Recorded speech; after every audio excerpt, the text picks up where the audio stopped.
मैं zero level पे हूँ और मैंने चैलेंज लिया है कि लास्ट 30 डेज़ में 0 to 500 प्लस जाने का। तो आज मेरे दिन की शुरुआत सत्यनारायण भगवान की पूजा से हुई, जगह प्रसाद खाया और फिर मैं बैठ गई बायो पढ़ने के लिए। बायो पढ़ने का सबसे बेस्ट तरीका है 30 मिनट लेक्चर देखो, फिर एनसीईआरटी रीड करो, फिर इसी चीज़ को रिपीट करो। इससे तुम एनसीईआरटी बहुत बार रीड कर पाओगे। बायो तुम्हें 360 मार्क्स ला के दे सकता है, क्योंकि इंपॉर्टेंस फिजिक्स और केमिस्ट्री से ज़्यादा हुई तो बायो पे ज़्यादा ध्यान दो। डे 1 पे मैंने स्टार्ट की बायो के one of the most high weightage chapter, that is biotechnology. तो बायोटेक्नोलॉजी वाला चैप्टर मैंने विपिन सर से पढ़ा। तो डे 1 पे मैंने फर्स्ट चैप्टर ही कंप्लीट किया, that is biotechnology and it's process.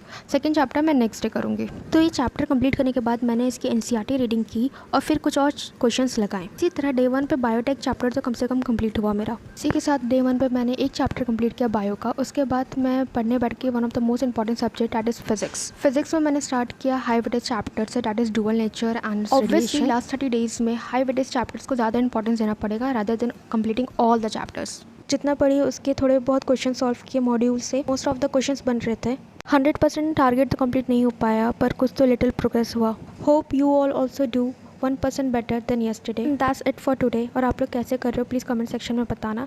And follow for more. Day 2 का चैलेंज भी और डे 30 तक का चैलेंज सब आएगा।